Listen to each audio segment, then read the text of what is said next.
All right. Tyrese, don't worry about it. I recorded it. And this particular one you definitely going to get because it's a recap of everything that we did during the semester, but also teaching how everything we went through was a journey, right? That you're going to be able to use not only for working with clients, but they're principles that you're going to be able to use if you're looking to host or manage events, right? Which in your program is something that you're going to do. I believe it's in second year. If not second year, it's next semester, right? You're going to be doing event management. But which I mentioned to the others, the fault of mine, I didn't realize that events was part of it. Right? Someone have to make that correction. But everything that you've done is a principle so far that you're going to be able to apply to that. But I'm not going to go over everything that I mentioned over the last hour. You can catch that in the recording. So where we go from here, all right? Where we go from here, we mentioned having something to say. The important thing about communication, you want to have something to say. You want to have someone to talk to, and you have to be willing to listen and adjust your delivery if that message does not stick. All right, that's what communication is going to be really about. So the next part that we're talking about is having someone to talk to. We mentioned some of that just now and how your journey through the game plan helps you figure out who you're going to talk to, how your stylescape, depending on how you executed it, was able to visually show who your audience is, right? Who that avatar is. So having someone to talk to, if you think of this from an event perspective, is you have something going on, you want people to come to it, but you got to make sure that you're talking to the right people. So the first approach is going to be using discovery through having clarity on who your avatar is. All right. So, Tyrese, to get you up to speed, we were thinking about, let's say, All Year's Night, all right, where there are three types of persons that might participate in this event. You have single people that just want to be with friends. Let's say they want to just see the sunrise, so they just meet up, have some drinks, hang out, do whatever. You have couples that are looking for something romantic to do to add to something romantic to do with each other that's going to end with the climax of the countdown, the kiss, the fireworks, and then they're also dressed to the nines. That's all part of what they like about All Year's Night. But then you have the single individual who's going to go to a fancy event in hopes of meeting someone. This person is a hopeless romantic at heart. Um, and they're hoping that they have love at first sight, they meet someone, and maybe they get that New Year's kiss, right? Just to get things started off. So knowing who you're talking to is going to help decide how you do what you do, right? So you're going to have to be clear on where your audience is, right? So you know who they are. If you're talking about couples, then there's a where. Where do these people hang out, right? Where do they go? What do they like? What kind of age, right? What are their likes? What are their dislikes? Their interests, their hobbies. The clearer you can get on this, and this is just by imagining a person. Like you don't even need to know specific people, right? But through your imagination, you're like, I want couples who are 35 to 45, right? They're not too old, not too young. They probably have been working for a while, so they got some disposable income. Why is that important? You want people that might, rather than just buy the basic ticket, they might buy, what I mean, a VIP ticket, right? They want full bottle service. Why? They were craving an experience that's going to heighten this romantic journey that they're on, right? And knowing who you're talking to is going to help you create an offer that they already decided that they want. They're just waiting for you to say it. All right. Some of the other things that help is knowing the desires, the frustrations, and the fears of this avatar. Right. That's not those three are not something that you did during your process with me. But that's something that you can take into consideration. Desire, is something that you want, right? It's a burning thing that comes from the inside. If you're if you're a couple, you're in a relationship, your desires that you have, right? And one of those desires might be, I want to spend the rest of my life with Bay, right? That can look like marriage. That could just look like living together, right? That could look like moving in together. All of those things are part of the desire. If your event or the communication leading up to the event can, it meets me at my point of desire, I am more interested to hear from you. I am more interested to spend time with you. And I'm definitely more interested to spend money with you. So now as a art and entertainment manager in this space, you're not just creating events, creating moments, working with artists on an arbitrary level. You're taking them somewhere and you're making sure that there's a connection, there's a bond between them and their ideal audience. If it's an event, it's between the event and the ideal audience. Okay? So that's the desire.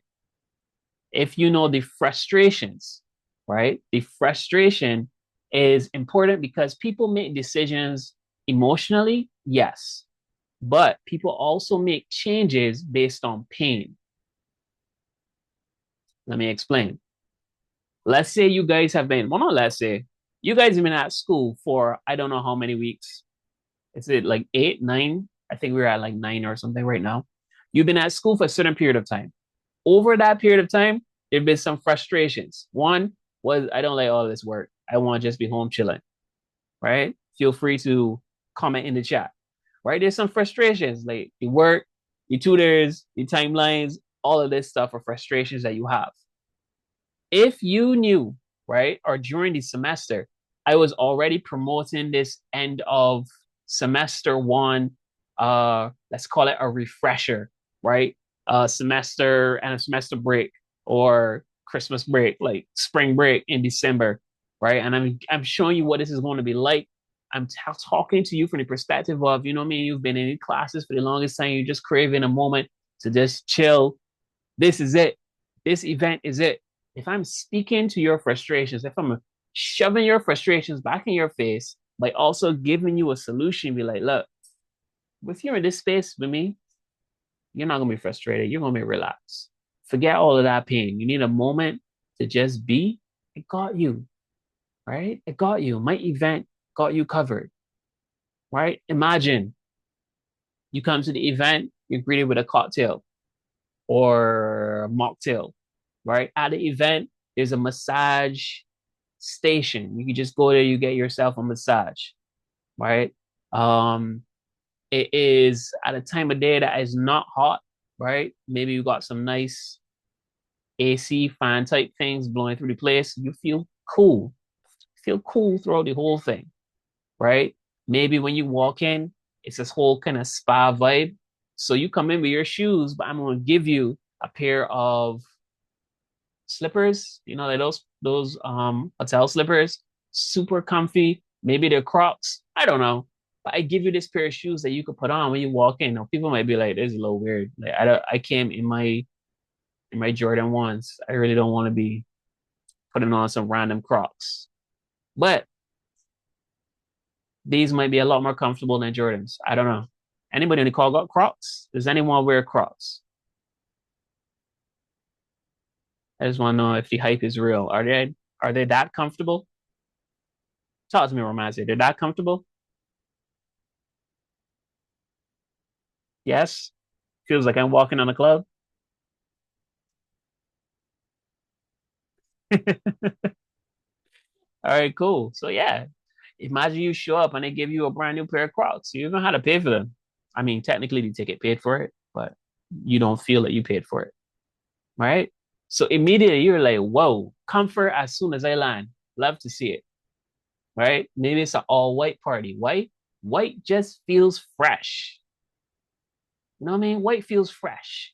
Maybe when you're entering, there's like a hallway and it's just draping in white sheets, and you got that AC cool fan blowing through there, so you can see the sheets moving in the air. Maybe there's a little scent of peppermint, right? Is peppermint that relaxing smell? Is it lavender? Maybe, right? You got some Yes, smell. lavender. It's lavender. All right, there you go. Maybe that smell of lavender as you're walking through, like on entry, you feel comforted and relaxed, right? But these sheets, what these sheets do, they hide what you're actually seeing. You can't see properly.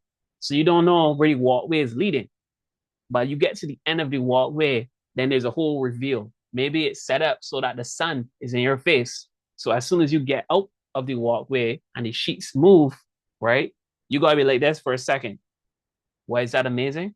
Because there's going to be a reveal. There's going to be an emotional, oh my goodness, what is this? As soon as you can see properly, you're like, oh, pool over here, DJ over there, massage station over there, more drinks over there. You know what I mean? And everybody's having a good time. I don't know. I don't know. You let me know. You guys are the ones at school. Does that feel like something that you would enjoy after being at school for a whole semester?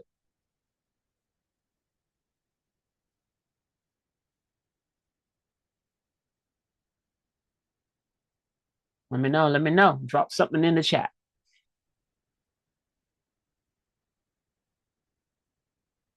All right, then. Yes.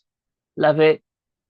Cool. So when y'all see the promotion next year, y'all know what time it is.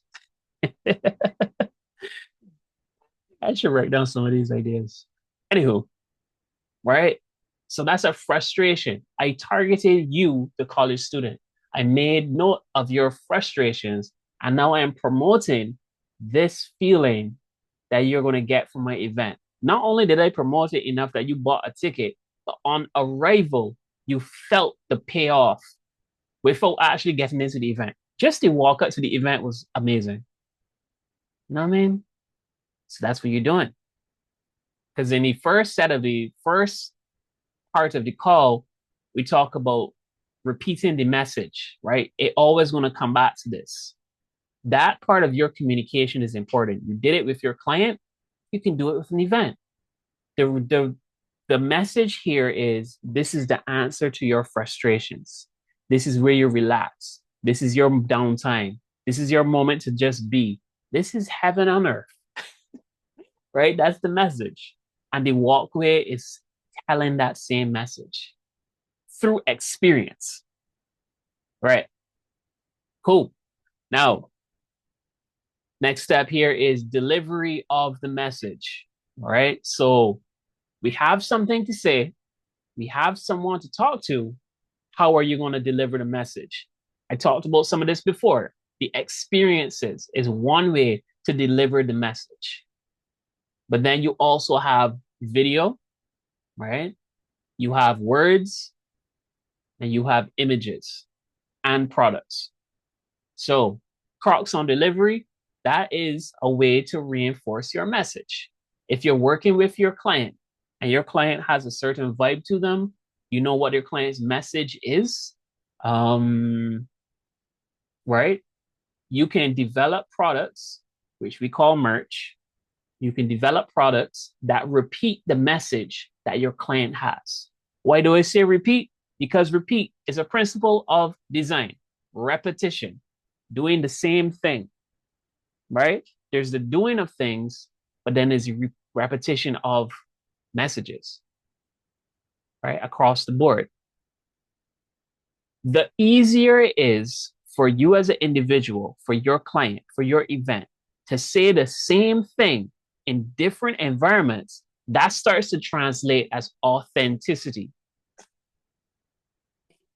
Because fake people don't have the mental strength to remember every single thing that they have said or done. But if you know you have a message that you want to put across and you're consistent with this message across the board, your brand, your client, your event will be authentic. And we like authentic things, period. All right, we love to see it. So, how can you deliver your message with words? Those are visual words as well as audible words. So delivery of the message, you do that in radio ads, interviews, podcasts. This is just where you can get words, right? Interviews, podcasts, visual words, um, memes, like quotes.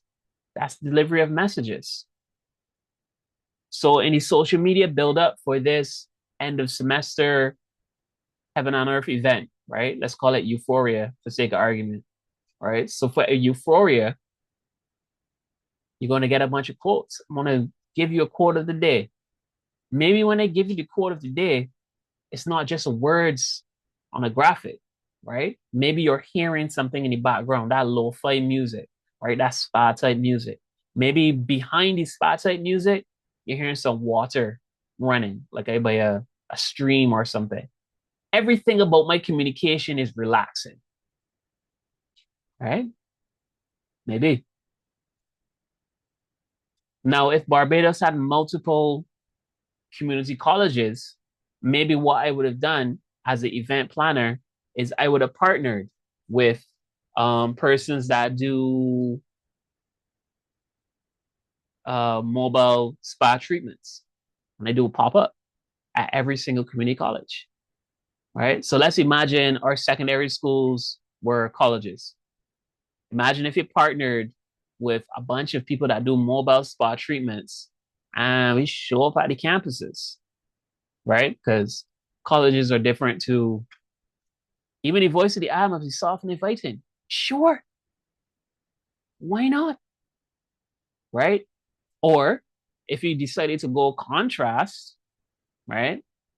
We could lean on the frustration with some of the ads and end with something soft. Right?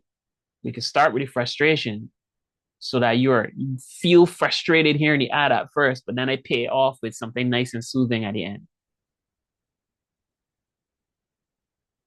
Yeah, but there's nothing wrong with doing the ad completely soft and inviting. But I just need to know who I'm targeting. If I'm thinking about college students, right?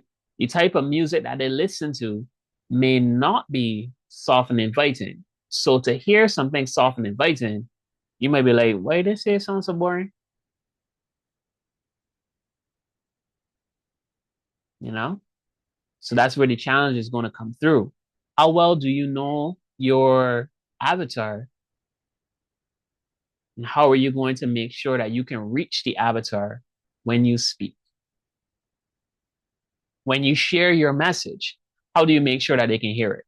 Because they might not be able to hear it in music because the message in music in that version is going to be too soft.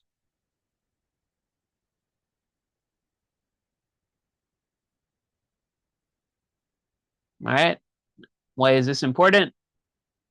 Part of the exam, ladies and gentlemen, I'm going to have you create some pieces of content using Canva. Part of the exam, you create some content. I give you a scenario. I tell you, like, this is what I need. I will provide everything that you're going to need to get it done. You just need to put it together. Yeah. I could do repeat, my internet dropped out. Repeat which part? Just the last thing I said? Yeah, but what are you gonna put in the exam? Oh, okay. Right. So part of the exam, you're going to be creating content, right? You're going to create pieces of content using Canva. I'm going to give you everything that you need. So all the photography, you get from me. Then I just give you a scenario in which you can pull whichever piece of picture from what I gave you that you think makes sense for the scenario. You use that to create the content. Right? So what you're able to do, like I'm not going to overcomplicate it because it's not like Instagram. So what I'm going to do is, let's say in my scenario, you believe having music is going to be important.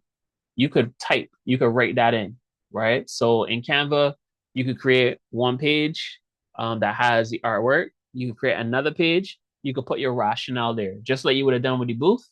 You could say like, I want music that feels soft and serene, like what we're just talking about. And this music will go with this post to help tell the message, to help deliver the message. And that's fine, right?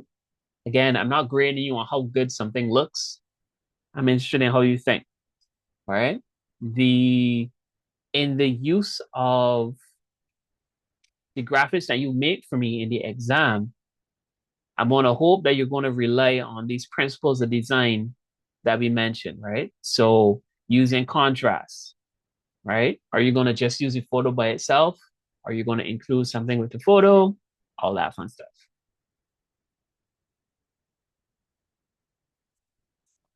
Yeah, my exam is super fun. Multiple choice, some Canva uploads, some mixed up words. The only thing I don't have in there is a word find, but I might mess around and do that. Not this year though. It's a lot of work for me to do now. So y'all will escape. The next year will be my victims. All right. So that was the delivery of the message.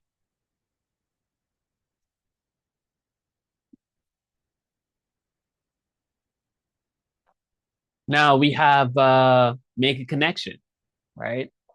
Making a connection throughout your communication journey.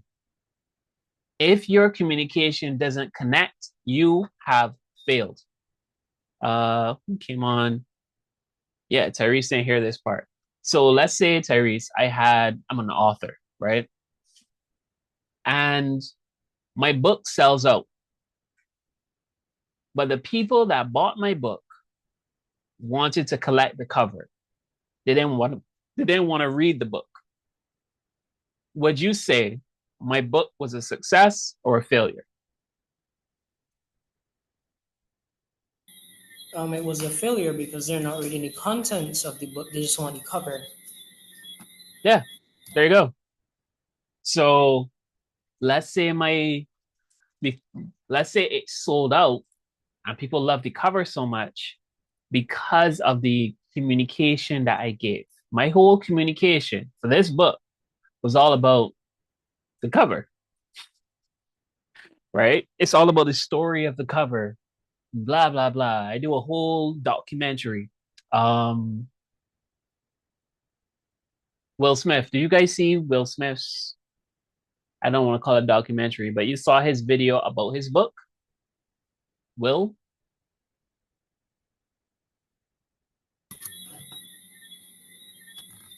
All right.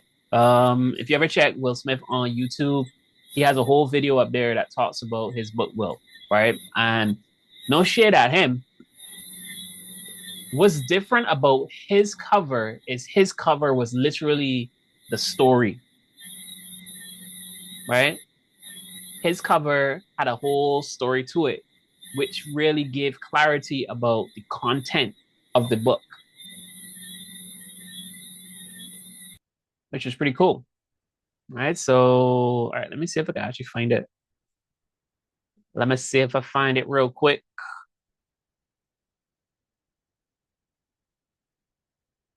Smith book.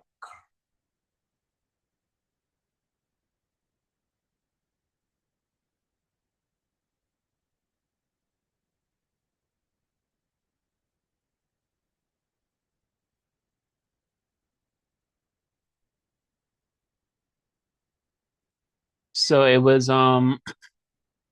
the artist to get the cover, the artist actually drew like four different covers, but then put paint and other stuff on top of the old ones in order to make the new one. It was ridiculous.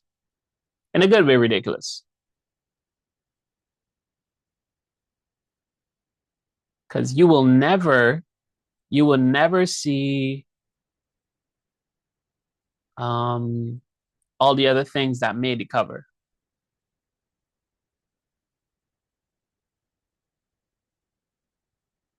Let's see, playlist.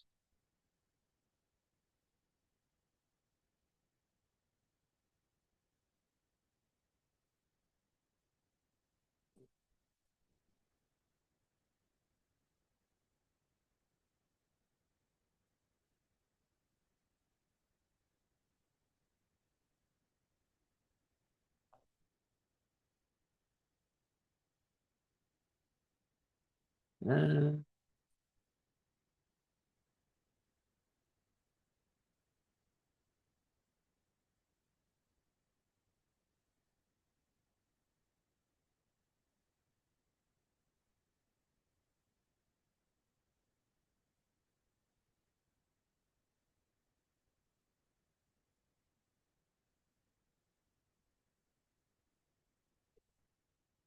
all right, just put this in the chat. This isn't the documentary thing that I saw. This is just the artist showing you the process of designing the cover. All right, but I can't find it right now. If I do find it, I will send it to you. Anywho, where were we? Making a connection is what we're talking about here. And you use the same things that we spoke about earlier to do this, right? So you're going to make that connection through words, images, experiences, products, video as well. You're connecting with your audience, you're connecting with that avatar.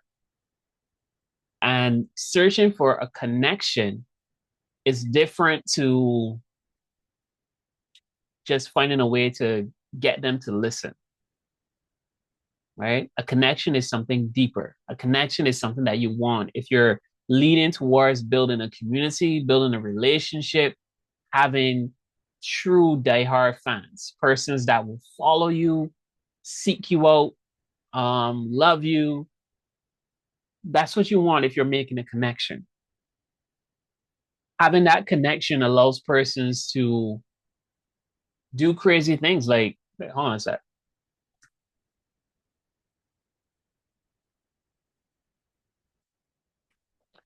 Right. Having that connection is going to allow people to do things like pay for VIP, right? Because they believe that what VIP is offering speaks to them as a person, right? Speaks to them as an individual. And you have the opportunity to do that through knowing definitely who your client, your event is speaking to, right? And that's again through the same words, images, experience, products, and video.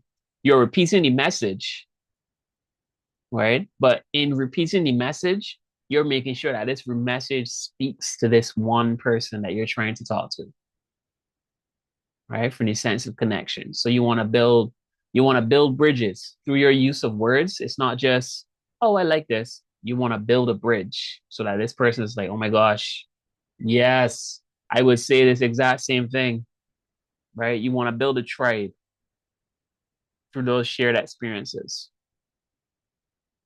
And that is going to be, that's harder to do. It's not impossible.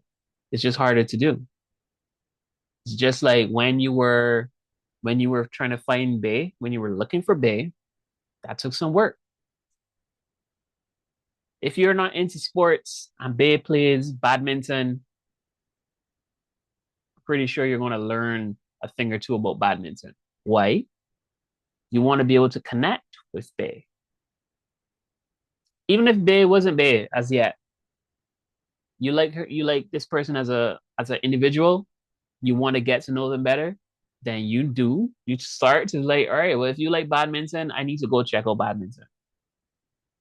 Otherwise, that's one thing that we will never get to connect on. All right, you at least need to know something about it. If your client is an author and they're speaking to teenagers about romance, then you're going to need to know, what is that like? Teenage love life is not like 30 something love life.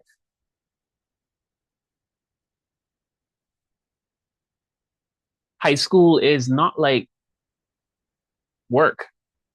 It's not like owning, having responsibilities of children and rent. It's not the same thing. So if you want to write a book that connects with that age group, you're going to have to get some work done. You're going to have to find that information. It's going to take some work. All right. Now, can anything that we've done so far help you do that? 100%. Knowing who your audience is, right?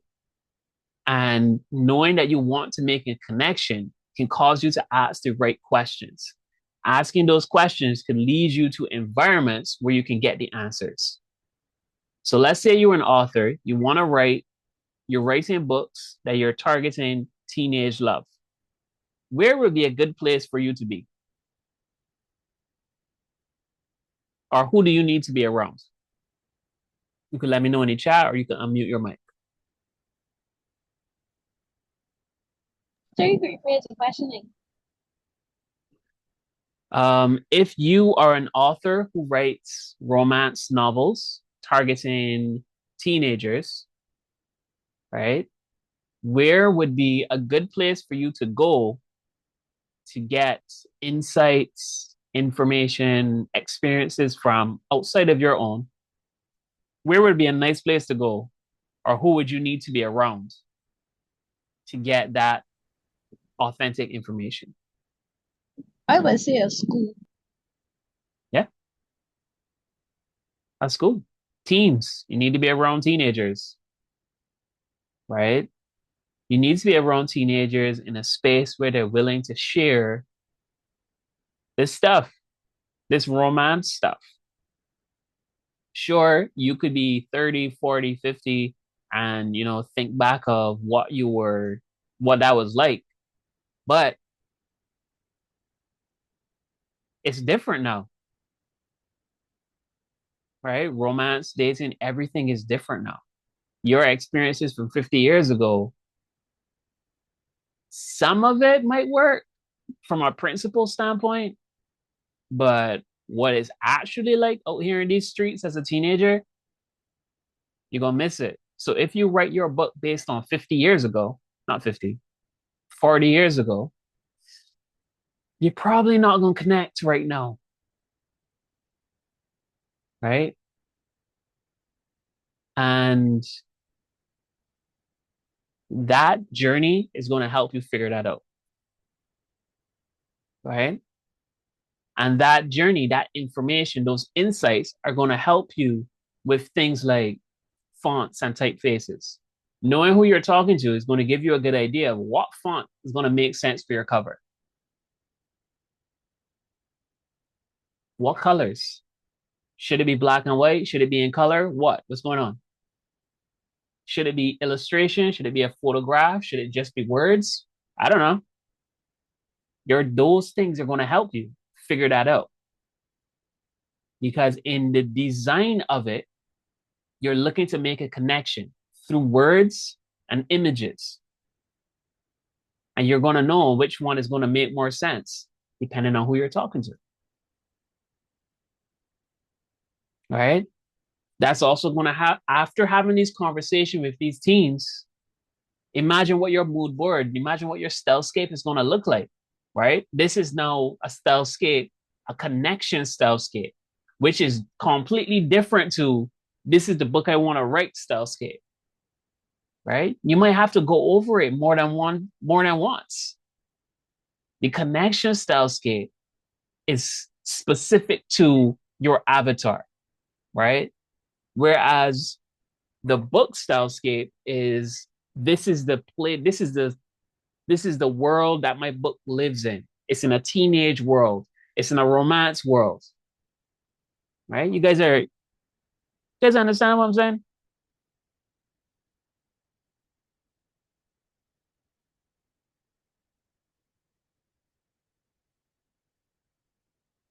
Because you as an author, you may have came out and be like, you know what, I want to write a book.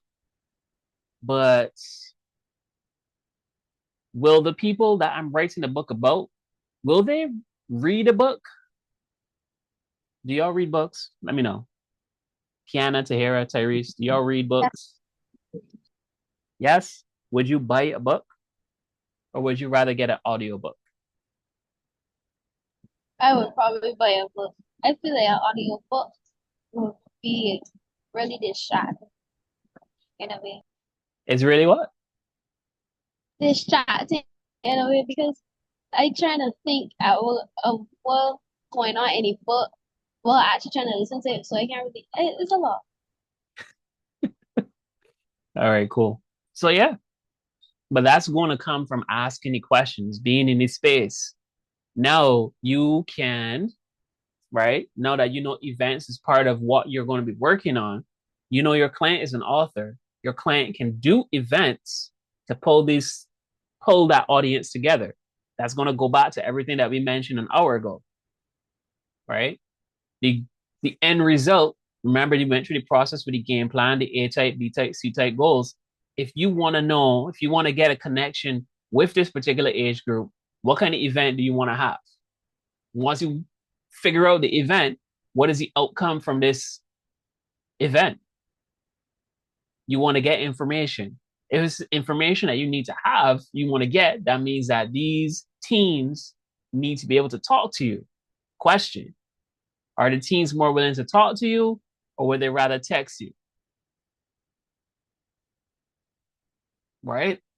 If they're going to text you, what can you do to make this more interesting that they can text you? Right? What is happening at this event where you get these answers from text? Because you might have, well, depending on how you're getting the information, you can decide how many people need to be there. If it's a conversation, you might not be able to do 20 people because 20 teens not going to talk at the same time. But you could figure out a way to get 20 teens to text you at the same time. Right? Most embarrassing date. That doesn't need to be a conversation. That could be a text. That could be a tweet. This is my most embarrassing date. Right? Imagine you had an event, a competition, or something called the do-over. And you just like, look, I need you guys to submit the most embarrassing, the worst, the fails. Y'all don't use Gen Z words. Y'all don't say stuff like skibbity, right? That I don't get it. But anyway, right? So this competition is called a do-over. Maybe it's a reality show. In order to get on the show, you need to submit. Of course not. You need to submit your worst experiences, right? The worst experiences get on the show to have a do-over. Boom. All of a sudden you got a TV show. You're an author, you know. You're trying to write a book, but you just created a reality show called a do-over. It could be like a bachelor type vibe. Right? How does it work? You gave me bad experiences. I find the most TV ready, YouTube ready experiences. I pull you all together and we do over your bad experience with a good, like someone that's actually going to make it good. Right? So I went mini golf with this guy. He picked me up. Said he was going to pick me up, but the car was nasty. Get to mini golf. Tell me, like, wait, I thought you was going to pay for yourself. What are you talking about? I pay for you. Do over. You're going back to mini golf, but you're getting picked up in a car that smells good, clean. You know what I mean? Not only that, you went to the door, you talked to your parents. Boom. Awesome sauce. I don't know. Somebody might find it interesting. Alrighty. What are we talking about? Yeah, photography. Right? Photography is something that we kind of barely scratch the surface on. Really wish we had more time for that, but I've been putting a list of resources together for you guys. So even outside of this class, you have that. It'd be something that you can always go back to, like videos on how to use Canva, like a whole bunch of stuff.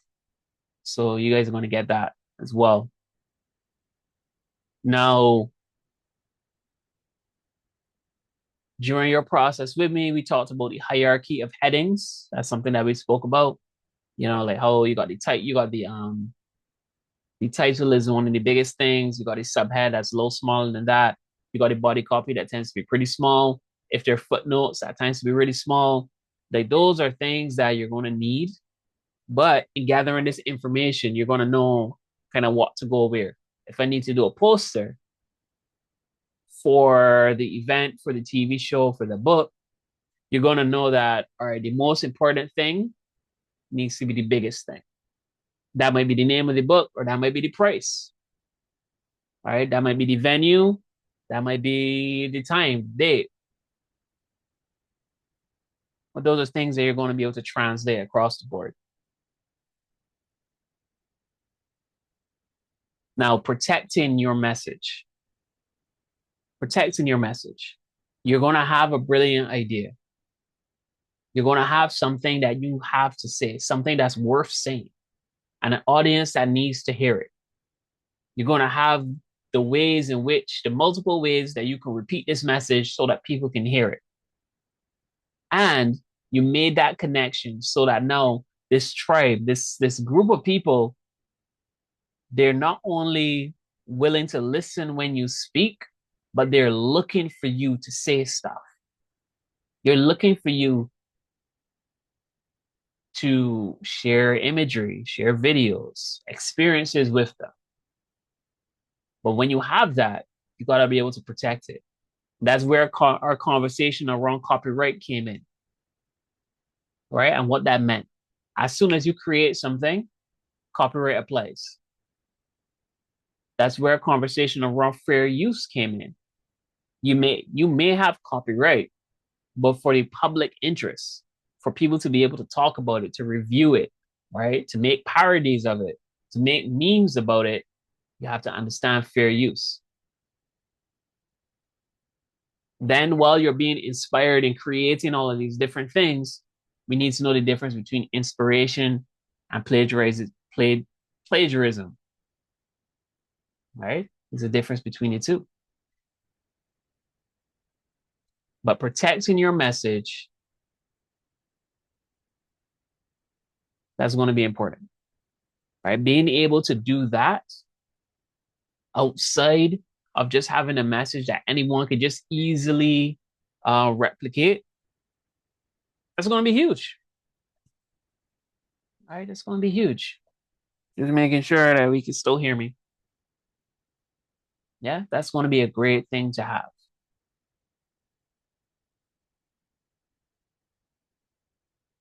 Alrighty, so coming up on hour number 2. I know this has been a lot of talking, but you can let me know if you still feel engaged, you still feel like you're learning. Is this right now just making the semester feel, I don't know, like you can see a way forward. You can see how this converts into real life, right? Into actual profession. If you're seeing that, let me know in the chat. That was my point. That was my point of this whole conversation. All right, Romancia, it says yes.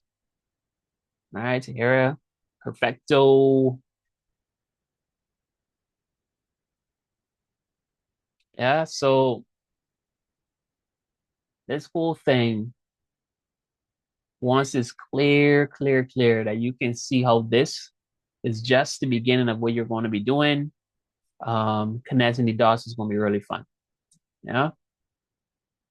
All right, so it is 5 to 7. Another 10-minute break. 10. Let's do 15. All right, 10 past 7. See you guys back here. We're going to finish up with tools for delivering your message, right? The thing about these tools is pay attention. This is going to be on the exam, all right? Some of these tools I've already mentioned, but I'm just going to mention them again specifically, all right? So tools for delivering your message, and everything is connected. Having something to say all the way down to using tools now to help deliver this message, all right? See you guys at 10 past 7.